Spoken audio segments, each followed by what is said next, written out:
Tudo bem, pessoal? Vamos continuar estudando seu conteúdo de criminalística, tá?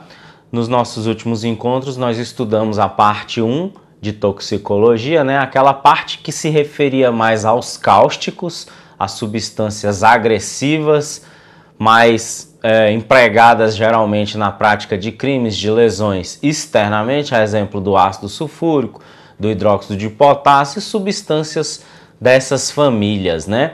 E aí, na parte 2, a gente começou a trabalhar as drogas de abuso, tá? Nós paramos nas drogas estimulantes, especificamente nas anfetaminas. Acho que vocês se lembram disso, tá? Então, nós vimos que as anfetaminas são as drogas geralmente no Brasil com emprego terapêutico para terapias de emagrecimento, são drogas anorexígenas. As anfetaminas nós vimos que são drogas sintéticas, certo? Produzidas pela indústria, diferentemente daquelas drogas naturais que são extraídas da natureza, exemplo da maconha e da cocaína. Professor, a maconha é natural? É natural, é uma planta que é retirada e ela geralmente é processada de algumas formas, mas a forma mais comum é a planta bruta, desidratada, seca. A forma mais comum de consumo é por meio de cigarros, né, os baseados. E aí eles acendem e vão fumar. A cocaína também é considerada uma droga natural. Uai, professor, mas eu já ouvi dizer que a cocaína tem um monte de mistura nela. Sim, isso não impede que ela seja classificada como uma droga de origem natural. Nós vimos que ela é extraída da planta Erythrocilum coca, né, que dá lá na região dos Andes, numa altitude específica, em condições de temperatura e pressão específicas. Professor, mas eu já ouvi dizer que usa ácido sulfúrico, hidróxido de sódio, soda, querosene, gasolina para obter cocaína? Sim, essas substâncias, ácidos e bases e solventes são utilizados nas etapas de extração do princípio ativo da folha. A molécula da cocaína não sofre modificação química ao longo desse processo de extração, tá? É como se você fizesse, para quem não é da área de química, de farmácia, para quem não tem intimidade com essa área laboratorial, o pó de café, tanto faz ele ser em pó, como ele ser a bebida, que é café. As moléculas que ali existem, de modo geral, não sofrem modificações significativas quando o café é extraído, quando o café é preparado. É assim que ocorre com a cocaína. Essas etapas de reações ácido-base são reações físico-químicas e com solventes para extração.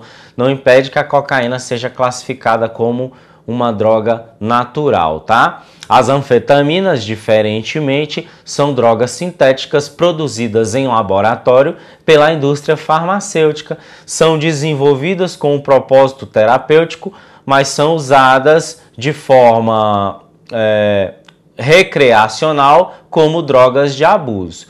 Nós vimos que as principais anfetaminas utilizadas são os medicamentos para emagrecimento, os anorexígenos, certo?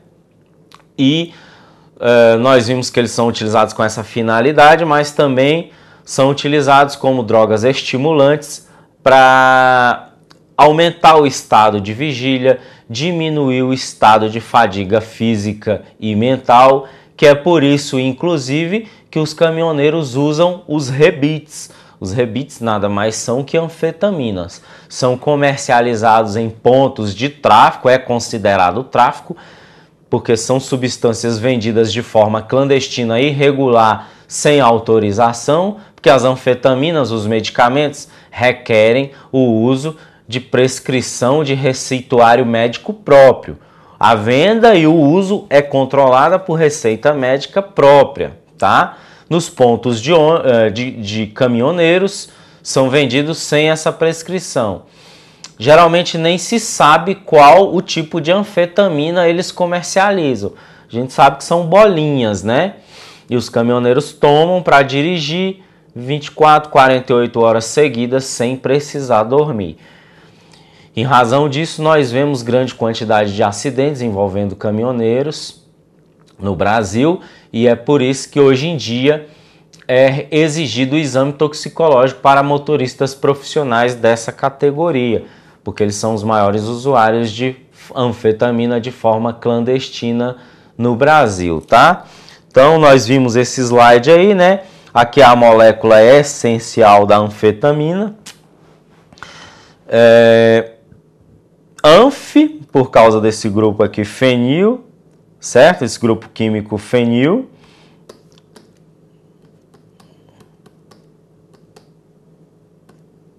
Tá? E amina por causa desse grupo aqui, ó. Existe uma infinidade de moléculas de anfetamina. A família de anfetaminas é muito grande.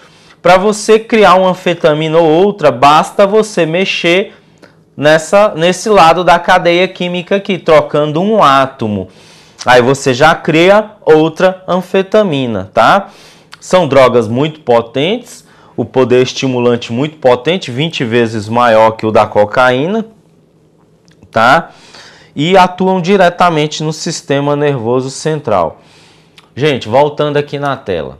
A maioria dessas drogas da família das anfetaminas se encontram proscritas de comercialização e uso controlado pela Portaria 344 da Anvisa. A portaria tem as listas, os anexos lá no final, que são as listas que elencam as substâncias proibidas. Qual a dificuldade no Brasil de se proibir anfetaminas? É porque a portaria 344 da Anvisa elenca ali as anfetaminas que já são conhecidas, utilizadas e apreendidas. Só que, como nós mencionamos aqui, alterando-se essa pequena parte da cadeia química, você cria uma nova anfetamina. Se essa nova molécula não está prevista naquela portaria, é como se essa droga não fosse legal, é como se ela fosse uma droga legal. Depois veja um documentário que tem no YouTube chamado Drogas Legais, tá? Que foi uma reportagem, um documentário, se eu não me engano, foi veiculado no Fantástico, inclusive, tá? Drogas legais. O que são essas drogas legais? São drogas ainda não proibidas, porque os traficantes, os laboratórios clandestinos se antecipam à lei e desenvolvem novas substâncias que terão efeitos químicos, efeitos bioquímicos, efeitos fisiológicos semelhantes às drogas já proibidas, mas que ainda não estão previstos na lei, tá? Então,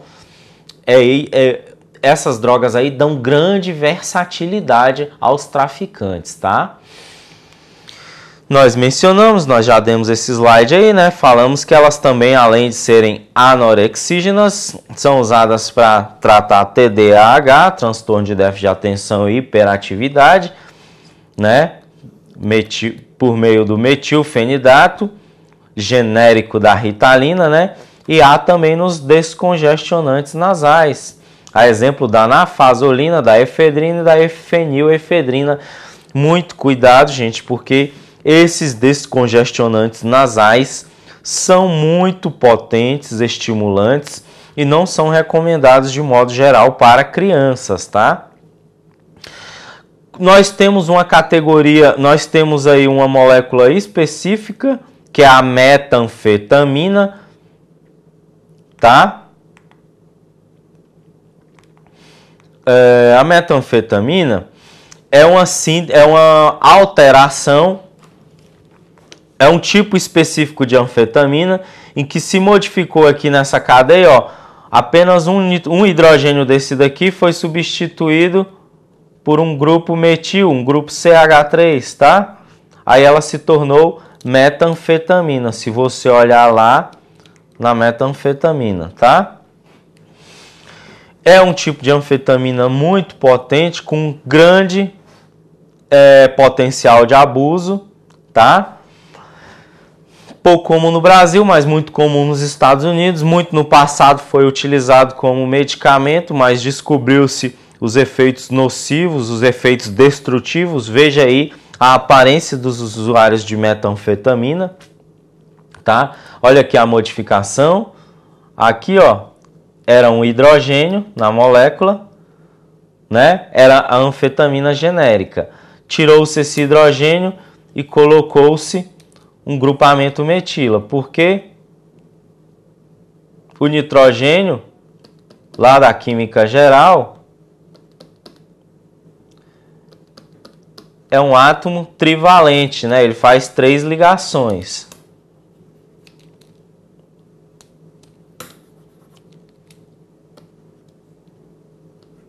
Ele faz 3 ligações químicas. Então, se a gente... Antes aqui era um hidrogênio, ó, anfetamina genérica. Se a gente troca esse hidrogênio por um grupamento metilo, ou um grupamento metil CH3, se torna a metanfetamina, que é essa molécula mostrada aí, né? Isso daqui é para dizer que a molécula continua para o lado de cá, tá? Então, essa droga é pouco comum no Brasil. Na década de 40 foi usada como medicamento, hoje não é mais, em razão desses efeitos nocivos aí que você percebe, tanto efeitos físicos como fisiológicos, né, nas pessoas, tá? E aí ela tem todos esses nomes aí populares no mercado negro aí, no mercado do tráfico e do uso, tá? Algumas vezes, inclusive, é chamada de êxtase, confundida com o MDMA, que é o que nós vamos ver, né, adiante aí, que é uma anfetamina semissintética. Então tá, esses aí são os nomes, né, bolinhas, né, bolinhas ou rebite, né, que são as que os caminhoneiros usam. Ice Crystal, Speed, Ecstasy, Mitsubishi, Cápsula do Vento, Nexus ou Flatner. Esses aí são os nomes que elas são conhecidas no Brasil e fora do Brasil, tá? Aí são os efeitos dela, eu não vou ler para você. O efeito é dose dependente. Com a dose média, você obtém esses efeitos. Com a dose elevada, você obtém esses efeitos, ou até a overdose, que é a morte por excesso de concentração da droga no sangue, por ter usado a droga em grande quantidade em uma vez, tá? A toxidez, existem 2 tipos de toxidez, a toxidez crônica e a toxidez aguda. A toxidez aguda geralmente está relacionado à overdose, que é o uso de grande quantidade de droga, uma dose muito grande de uma só vez, que é o que nós chamamos de overdose. E a toxidez crônica está relacionada ao uso contínuo, em doses pequenas ou moderadas ou médias, que vão trazer malefícios ao organismo a médio e longo prazo, tá? Então os efeitos são dose dependentes, que a gente chama, né? Efeitos dose dependente. A maioria das drogas é assim, tá? Efeito dose dependente, certo? Um tipo específico de êxtase, que é um êxtase semissintético. Como assim, professor? Um tipo específico de anfetamina, que é uma anfetamina semissintética, que é o êxtase, tá? É a droga conhecida como êxtase ou MDMA, que a molécula inicialmente é extraída aí dessa planta chamada sassafrás, tá? Sassafrás, tá? E nessa planta existe a molécula do safrol. Eu não coloquei a molécula aqui para a gente não aprofundar em química, tá?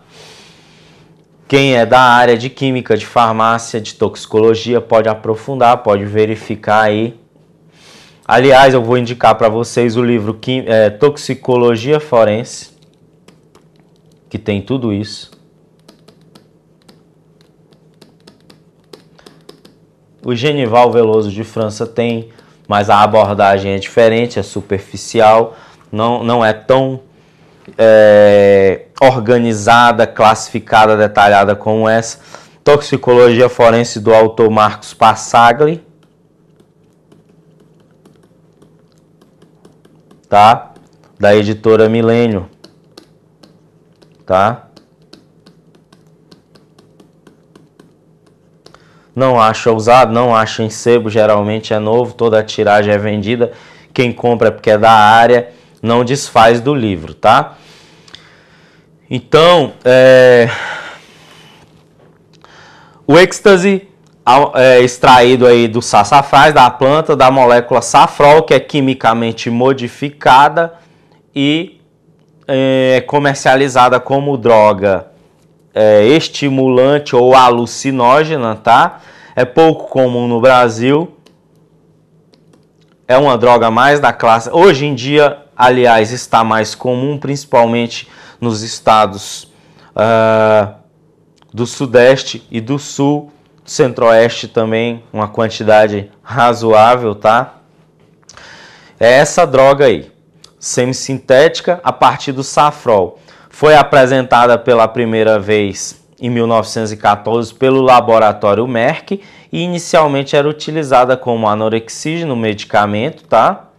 Mas com os efeitos nocivos dela, descobertos ao longo do tempo, hoje em dia não é mais prescrita. Na década de 70 chegou a ser prescrita como medicamento de uso psiquiátrico para tratar a depressão, tristeza profunda, estado de desânimo.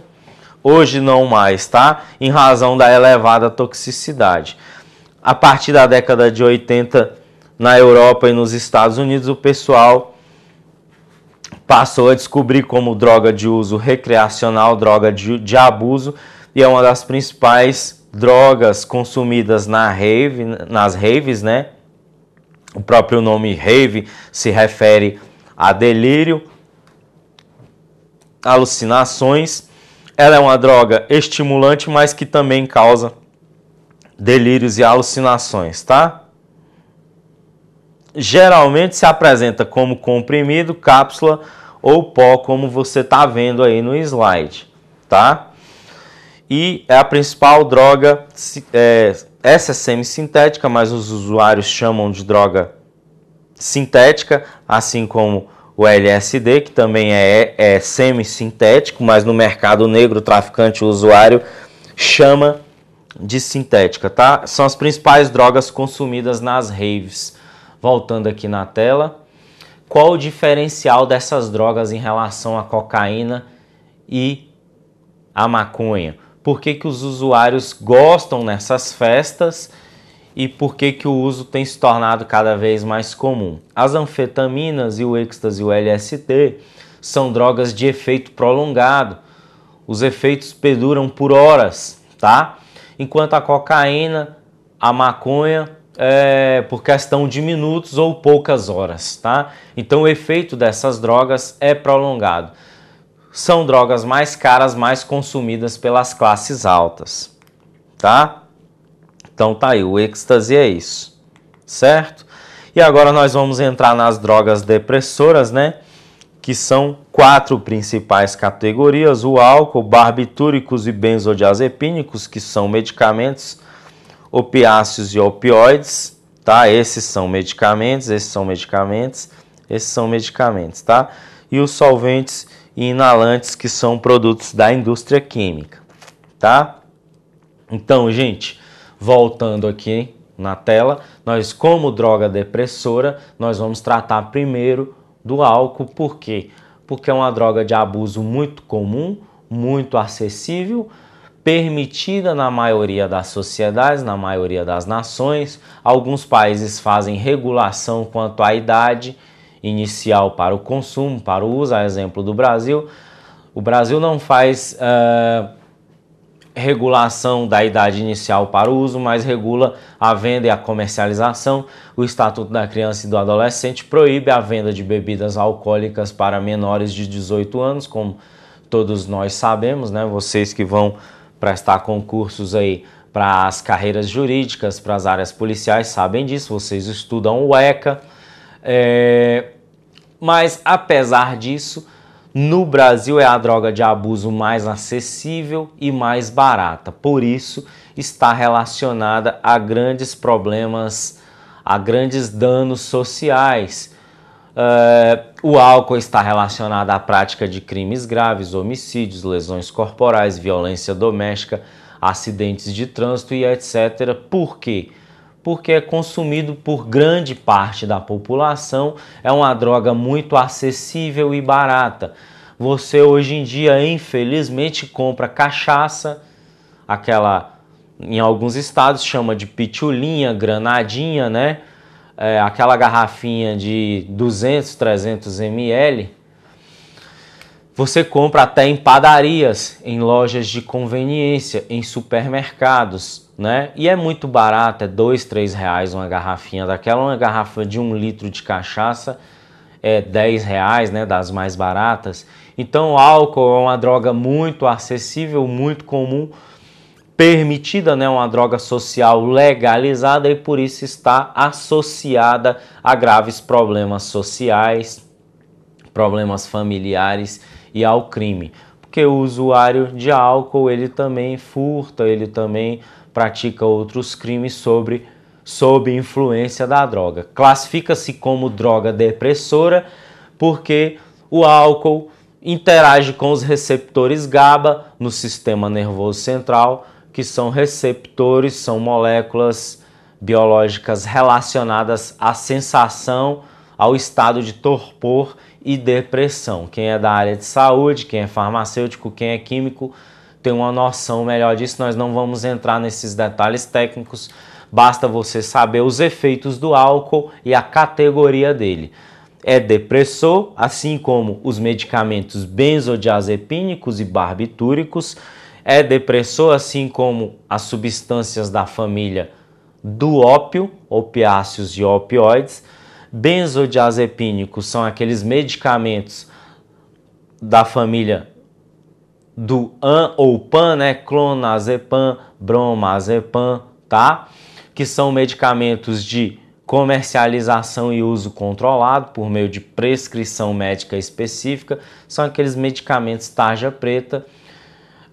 Os benzodiazepínicos são comercializados para tratar problemas de distúrbios do sono, estresse, ansiedade, às vezes auxiliares no tratamento da depressão, certo?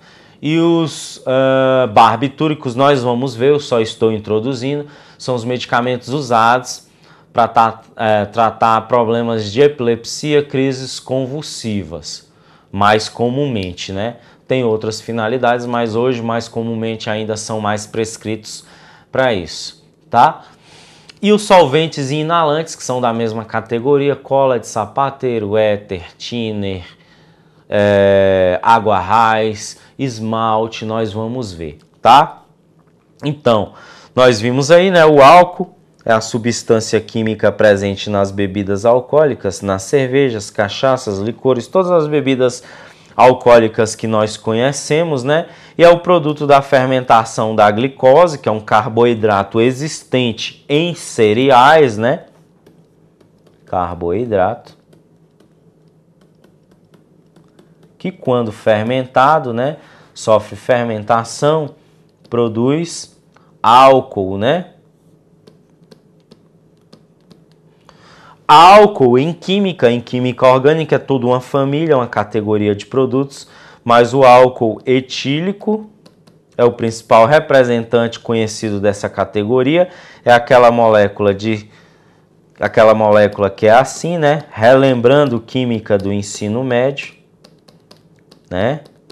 São 2 átomos de carbono rodeados por átomos de hidrogênio, e um dos átomos de carbono tem um OH que nós chamamos de hidroxila. Essa molécula também é representada assim, né? Também é representada assim, certo? Também às vezes é representada assim em livros mais antigos. Isso daqui para os que vão fazer prova para a área de química, de bioquímica, de farmácia, toxicologia, tem que saber as fórmulas. Quem vai fazer prova para delegado, para escrivão, para agente, para auxiliar de autópsia, não precisa saber as fórmulas, tá? E às vezes é representado assim também, tá? O álcool é representado às vezes assim também. Essa bolinha não tinha que estar. Então tá, ele é o produto da fermentação, né? que é a substância que traz o prazer, o estado de torpor na bebida alcoólica. Como nós já mencionamos, é a droga de abuso mais consumida no Brasil, em razão do baixo custo, ser uma droga legal, ser de fácil aquisição. A nossa cultura aceita também muito bem, né, a bebida alcoólica, assim como a gente se reúne para tomar um café, assim como os ingleses se reúnem para tomar um chá, a gente se reúne para tomar cerveja também, né? Depende da cultura, do estado, tá? E o álcool, como nós já mencionamos, está relacionado a vários crimes aí, e acidentes, não só no Brasil, como no resto do mundo também. Eu trouxe as estatísticas aí para você ter uma noção. Na Alemanha, que é um país muito desenvolvido, e na Bélgica, né? Por exemplo, o álcool está relacionado a 50% aproximadamente dos crimes, tá? Na Inglaterra, 80% dos crimes de menor potencial ofensivo, que são o quê? Danos, né? Lesão corporal, dependendo da lesão, né? Lesão corporal leve, né? E outros, né? Na Inglaterra, o álcool, por exemplo, está relacionado a 80% dos crimes leves e a 60% dos crimes graves. Então, por aí você vê a importância do estudo do álcool como droga de abuso, droga social, droga com interesse jurídico, com interesse penal, com interesse toxicológico e médico legal. E quando a gente fala de toxicologia, a gente está falando de criminalística e de medicina legal, porque é um assunto comum a ambos os ramos do conhecimento. A gente introduziu aqui as drogas, a gente finalizou as drogas estimulantes e introduziu as drogas depressoras. No nosso próximo encontro a gente continua aqui a partir do álcool, tá? Um abraço, bons estudos e até a próxima.